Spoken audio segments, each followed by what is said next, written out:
Welcome once again. This is Pinnacle Professional College, and today we'll be bringing you another lecture. In our previous lecture, we discussed chapter 1 of the strategic case study text. Today, we'll be moving on to chapter 2, and we'll be talking more about environmental analysis. And the environmental analysis, we have what we call different kinds of topics that we'll be treating. We have models for environmental analysis. We have what we call the PESTEL analysis. We have the Porter's diamond, and then we'll come full circle and review the chapter. So we have PESTEL analysis, and which we'll be describing more into detail. So I don't want to talk about it now. So let's move on and dive into the text. Very, very important. Now, don't forget that these are all models of the external environment, or these are all models of the environment, I should say. These are all models of the environment. So we call it models for environmental analysis. So what's the nature of environmental analysis? One of the things you should know is that every organization does not exist in a vacuum. Organizations do not exist in a vacuum. They are not isolated from the environment. They interrelate with the environment, and their survival depends on how well they respond to, different opportunities and threats within the environment. So this is very, very important. Organizations, the premise of this conversation is that organizations do not exist in a vacuum. They exist within a context, which is the environment, right? So every business, for example, would need customers, and customers exist in the environment. They would need suppliers exist in the environment, right? So there's a term you need to understand. The term macro environment. The term macro environment is used to basically mean general factors in the environment. General factors in the environment of an entity, rather than specific customers, suppliers, and competitors. So when we say macro, the word macro is the opposite of the word micro. So macro means the big picture, the bigger view. So that's why it's general factors. We're looking at it on a general level. So it's used to mean general factors in the business environment of an entity, rather than specific customers, suppliers, and competitors. Environmental influences on an organization vary with the size of the organization, right? So the environmental factors are basically influenced by two things, right? They're influenced by two things: the size of the organization, or even the organization itself, and the industry and the market in which the organization operates. So number one is what's the organization or the size of the organization. Number two is the industry of the organization. And number three is the market or the country of the organization. Three factors. Environmental influences, let me repeat this again, on an organization vary with, number one, the size of the organization. Number two, the industry in which the organization operates, and number three, the country or the market. Now, what are the importance of these environmental factors? The importance of environmental factors arises because organizations operate within a context. And it's important for these organizations to respond to the changes that are happening within the environment or within this context, right? Another thing too is that the environment must be assessed and analyzed. And sometimes it can be difficult to predict what will happen in the future in the environment. So, for example, you don't know what will happen on a macro level in terms of a government policy, right? All these exist within the environment, but it can be difficult to predict sometimes. So what's the purpose of environmental analysis? Now, environmental analysis becomes useful because we need to understand what's going on in the environment to be able to respond appropriately to it, So environmental analysis is basically a process of assessing the company's strategic position within the context of the environment, In order to make strategic choices about the future, the management of an entity need to understand what factors are existing within the environment. What factors? What are the factors within the environment that will have an impact on the entity? We need to know what are the factors. So this is where we would go into the PESTEL framework, right? Where we'll be talking about political factors, economic factors, etc. So what factors are in the environment, and what are the key drivers of change? What are the things that are going to stimulate change in the environment? That's what we mean by key drivers of change. What are the things that are going to stimulate change within the environment? What are the things that are going to stimulate change within the environment? This is very, very crucial. What are the key drivers of change? And then we want to know what these factors, what the impact of these factors and these drivers of change will have on the industry or the market, right? Once we know what the factors are in the environment, we want to understand what the key drivers of change will be. And then we want to understand how this will impact the industry or the market, because the organization exists within an industry, and whatever happens in the industry might have or would have an effect on the organization. It's also important to consider the future impact of factors in the environment. The future impact might be different from the impact they have had in the past. So what is the future impact? So when you're looking at the impact, you are probably looking at the present, the future impact, because what happened in the past might not happen in the future. So let's move on to other things. And we want to understand the process of environmental analysis. I mean, we've talked about this over and over, but I just want to reiterate and, belabor this point. Environmental analysis is the process of studying the environment in which an entity operates. So you are studying the environment, you are assessing the environment, you are analyzing the environment, you are examining the environment, right? And then your assessment should lead you to identifying factors in the environment which has an impact, present or future, on the activities of the organization. Very, very important. But after that, after you've identified these factors, then the organization must come up with a strategy or a plan to be able to take advantage of any opportunities within the environment and also deal with any threats within the environment. So it's a three-level approach. You analyze the environment, you identify factors in the environment that will impact the business, and then you go ahead to carve out a strategy for taking advantage of the opportunities in the environment and dealing with the threats in the environment, right? So you are looking at opportunities and threats. These exist within the external environment. The purpose of the analysis is to assess the environment, to analyze the position of an entity in relation to its environment, and to judge how the entity's strategy should be developed to take advantage of opportunities and threats. See? So that's what it means. Three-level approach, as I already indicated.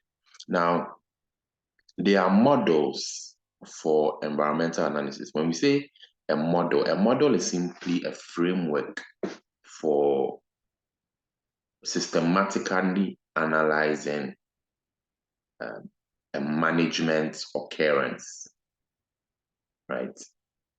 So there are different models for different things. So when you think about a model, it's a framework. So a model for environmental analysis is simply a framework for systematically analyzing the environment. And in your exams, you would be required to carry out an environmental analysis using any model of your choice. So to analyze the environment, we have the PESTEL model and we have the Porter's diamond model. Two important things. You have the PESTEL model and you have the Porter's diamond model. Very, very key. Now let's talk about the PESTEL model. The PESTEL model. Under the PESTEL model, we will try to explain what the nature of PESTEL analysis is. We'll talk about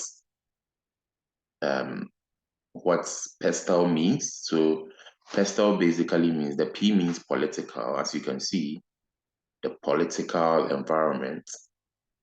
E means economic environment. S means social and cultural environment or socio-cultural environment. T means technological environment. E means ecological environment, and L means legal environment. Then we try to understand what the limitations of the PESTEL analysis are and then give some examples. So let's dive straight into it. Again, we see here that the PESTEL analysis is a structured approach, right? And that's what models are. Models are structured frameworks for analyzing something. So PESTEL analysis is a structured approach to analyze the external environment of an entity. The influences, which are both present and future, are grouped into categories. And these are the categories. You have the political, you have the economic, you have the socio-cultural, you have technological, you have ecological, and then you have the legal environment. The purpose of dividing environmental influences into categories is simply to make it easier to organize.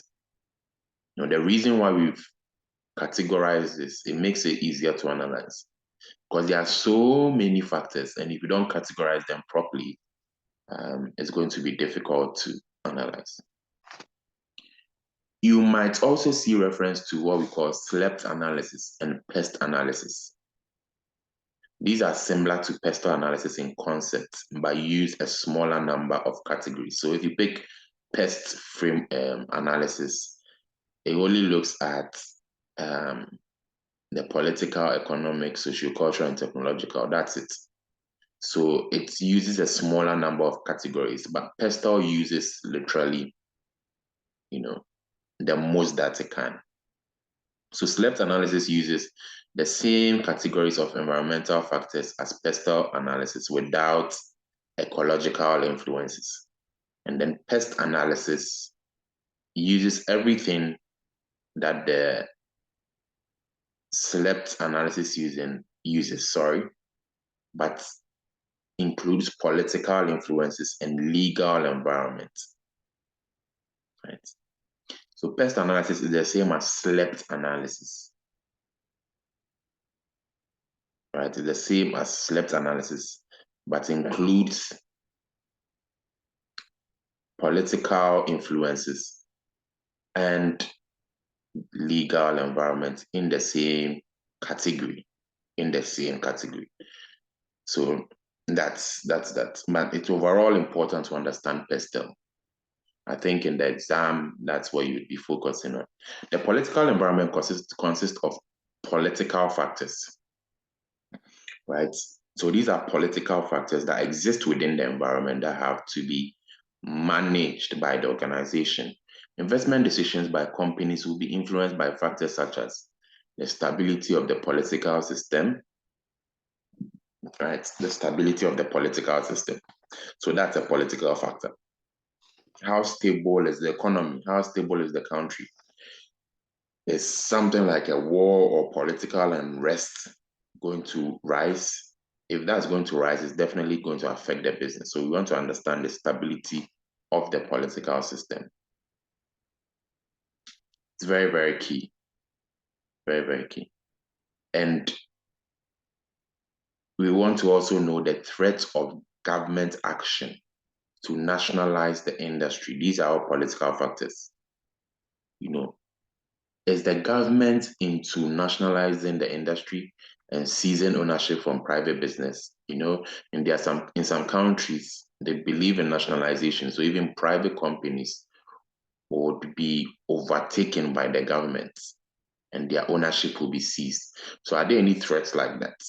Are there any threats of wars and civil unrest? Are there any issues of terrorist activity? These are all political factors. Political considerations are particularly important. They're important when it comes to countries that have a lot of political unrest, dictatorships, unstable political regimes, etc. So the political unrest, the political factors, what you need to think about are wars, political unrest, terrorist activity, instability. These are all political factors. Now, let's move on to other things, which is the economic environment. The economic environment.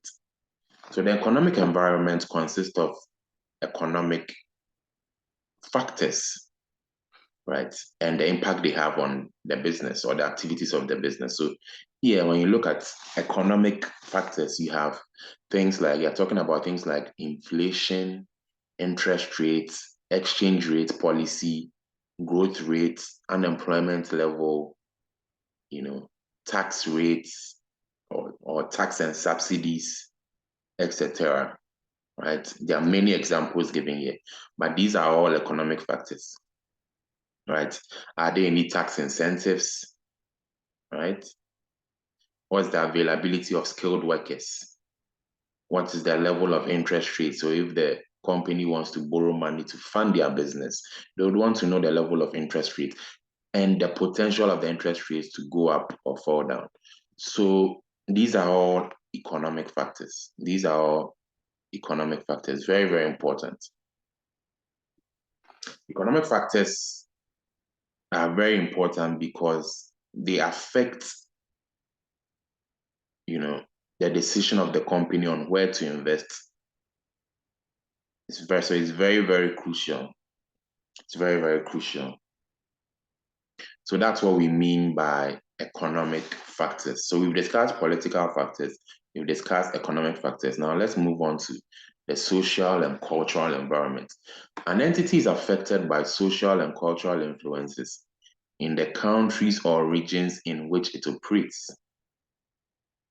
An entity is affected by social and cultural influences in the countries or regions in which it operates.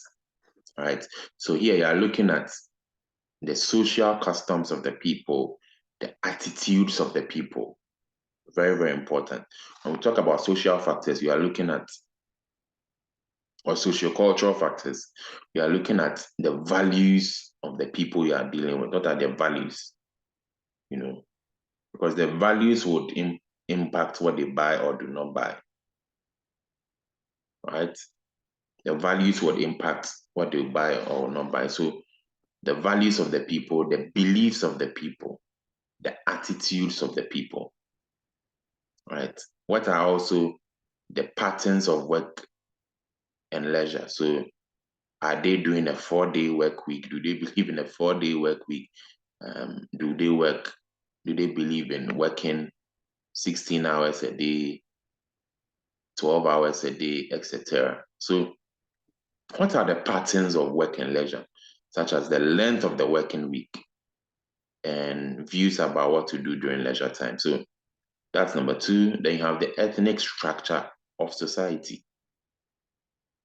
Ethnic structure, right? And then we cannot forget religion. Under socio-cultural factors, we want to know the religious attitudes of those in the society. What are the religious attitudes of those in the society? Then another important factor when it comes to socio-cultural environment is the age distribution in the society. It's the age distribution in the society. So when we talk about the socio-cultural environment, we are basically looking at social factors, things that are seen among as patterns in society, social society. So how the people behave, what are the beliefs of the people, what's the religion of the people, what are the cultural beliefs of the people, what are the cultural values of the people. These are socio-cultural factors. Very, very important. Now, let's move on to the technological environment. The technological environment. The technological environment consists of science and technological factors and the changes therein, right? The changes that occur with science and technology. Science and technology. So some aspects of technology and technological change affect all organizations, right? And there are changes in technology, it affects organizations. So for example, if you have changes in computer technology, changes in IT, these impact organizations, right? So for example, the internet, which is a huge technology, radicalized the way business is done. So businesses that do not respond to changes in technology, they basically fall out or fall off in the market. They fall off in the market. So companies need to be aware of the possible changes of the current changes in technology and possible changes in the future to be able to be on the cutting edge. To be able to be on the cutting edge, it's important to understand the technological developments that are ongoing. Very, very important. Now let's move on to ecological factors. Ecological factors. Ecological factors. So ecological factors are basically environmental factors or things that affect ecology or the environment. Now, here we are looking at environmental legislation. We're looking at environmental legislation. So we talk about ecology, we are talking about the environment, the plants, the skies, the animals, that's ecology, right? So when you hear things like let's protect the environment, let's not pollute the environment, we are referring to ecological factors. So under ecological factors, you are looking at environmental legislation, and we are also looking at, for example, if there's a legislation to reduce atmospheric pollution, that's under ecological influences, right? These are ecological influences. And then another important ecological influence is on the sources of raw materials. On the sources of raw materials. So I said that for ecology, you are looking at plants, animals, and the environment, the skies, our water bodies as a whole, making sure they are not polluted and these things do not go extinct. So for some industries like the fishing industry, they depend on fish, right? So they do not want these raw materials, because that's raw material for them, to be used up. So this is particularly important for industries that are faced with the risk that their sources of raw materials would be used up, right? And ecological influences are also important for industries that are at the leading edge of technological research, such as GM foods or genetically modified foods. In some countries, companies have seen a commercial advantage in presenting themselves as environment friendly. By improving their reputation with the general public. So there's a whole thing about being environmental friendly or environment friendly, right? So companies are seeking to reduce their carbon emissions. They are seeking to protect the environment. They call themselves green companies because they want to protect the environment. In Ghana, a study in 2016 showed that there were organic certification schemes, that's where organic certification schemes were available to pineapple producers. There was a greater adoption of agricultural ecological practices due to the greater return on investment that could be achieved. So we see this in Ghana as well. We also see that major oil companies are also investing in the development of energy from renewable energy sources, such as the wind, the sun, the sea, etc. So when we talk about ecological factors, all of these things come under ecological factors. We need to understand, as a company, you need to understand what these ecological influences will have on your business activity. So let's look at this example by PwC. In 2007, PwC announced a business strategy aimed at becoming climate neutral in its business operation. Right, so we are talking about protecting the climate because of climate change. Those are all ecological influences, right? Very, very important. And since 2004, it had reduced carbon emissions, another ecological influence, by over 40% through measures such as buying renewable energy. It planned to offset its remaining carbon emissions by purchasing carbon credits. The firm was also increasing the proportion of its waste that will be recycled to over 60%. So recycling again, you see, cutting paper consumption per head of the workforce by 20% and reducing the amount of waste sent to landfills by more than 80%. So these are all ecological strategies that have been put in place by PwC. Now, let's move on to the legal environment. The legal environment basically looks at laws and regulations that affect the entity, right? And laws and regulations differ from country to country. They differ from country to country. It's very, very important, right? So there are legal considerations when a company is doing business in a place, right? So for instance, for international companies, they may have to deal with different laws and regulations in different countries. Right? So strategic decisions by an entity might be affected by legal considerations. For example, an international company might locate some operations for tax reasons in a country with a favorable tax system. So there are companies that move to Dubai because of the favorable tax system, right?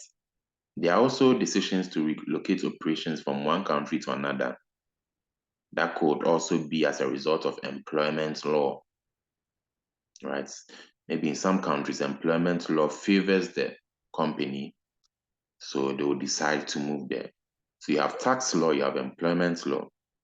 Companies are faced with environmental legislation or health and safety legislation.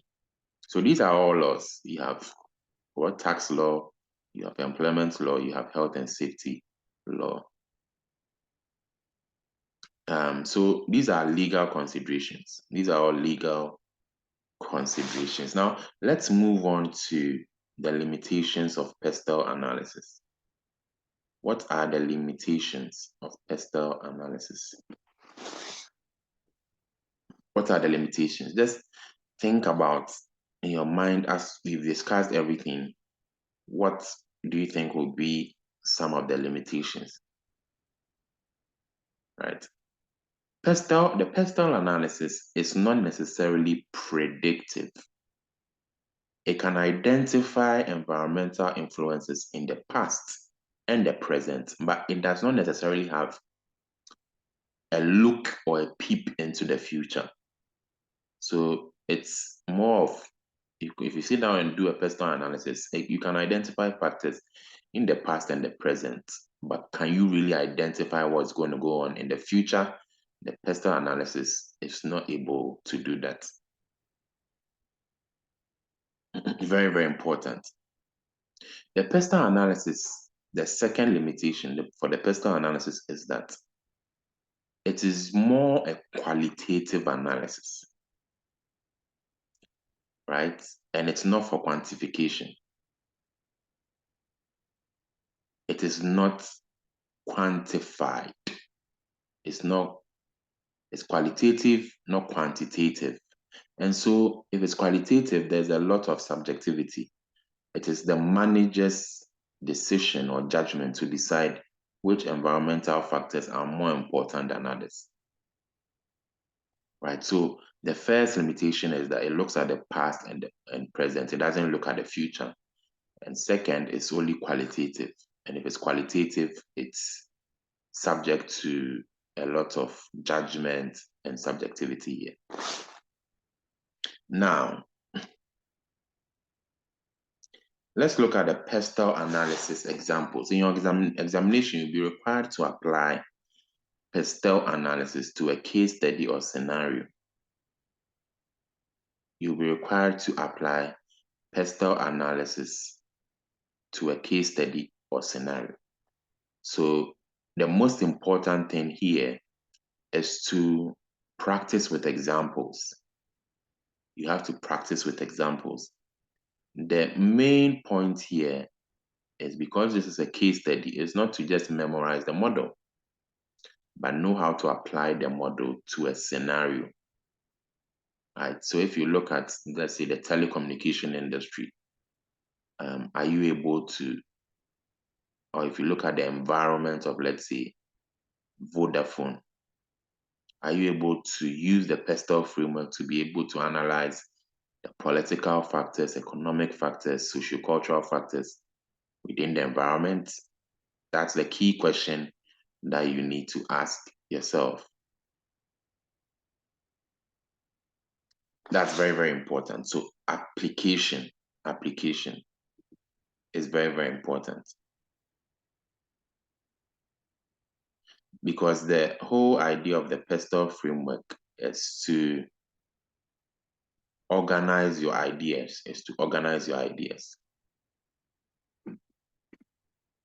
This is very, very, very important. So you can use the PESTEL framework to analyze any environment, and I entreat you to do so.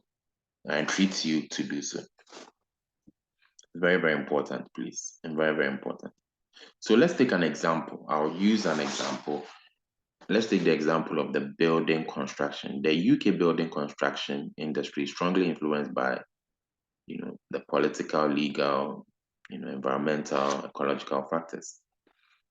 So what are some of the political factors in the building construction industry?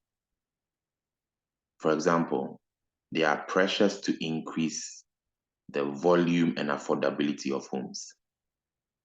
That's a political pressure. And the ecological or legal factors,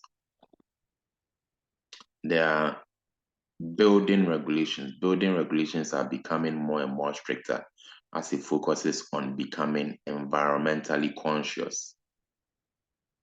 There are also stricter regulations around the disposal of waste materials or building waste materials. So these are all ecological factors. Then when it comes to legal factors, there are whole kinds of laws on planning permissions.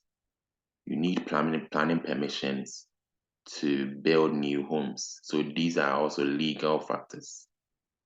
So that's a simple example of how you can use the PESTEL framework. That's a simple example of how you can use the PESTEL framework. If you look at, for example, in an African country, that's where there's political unrest, right? That would be a political factor. So depending on the situation, you are able to analyze using the PESTEL framework. And we would be analyzing some cases as we go along to bring everything full circle. Now, let's move on to Porter's Diamond. Let's move on to Porter's Diamond. I'll introduce Porter's Diamond a bit, and then we'll take it on from there. So Porter's Diamond, we are looking at the national competitive advantage. We'll be talking about the 4 elements in Porter's Diamond. We'll be talking about the 4 elements basically are favorable factor conditions. We are looking at related and supporting industry. We are looking at demand conditions. We are looking at firm strategy. We are looking at, we'll be looking at also the role of government in creating competitive advantage. What are the disadvantages or the downsides of the Porter's Diamond? And how do we even use it? So anytime we talk about Porter's Diamond, always remember what should come to your mind quickly is national competitive advantage. National competitive advantage. Business entities in some countries appear to enjoy a competitive advantage over businesses in other countries. So let me give an example. When you mention certain countries, certain industries automatically come to mind, right? So for example, if you mention the US, you would know that IT comes to mind. When you mention Japan, you know that IT too comes to mind, right? So these are countries that have national competitive advantage in these industries. When you mention Switzerland, the pharmaceutical industry comes to mind, as well as the US as well. The US has a lot of competitive advantage in industries like the pharmaceuticals, technology, etc. But this competitive advantage is often concentrated in a particular region of a country. Very, very important. So when we talk about the Porter's Diamond, we are looking at the competitive advantage that a country would have over another. Now let's explain what clusters are. Clusters are simply a feature of national or regional competitive advantage.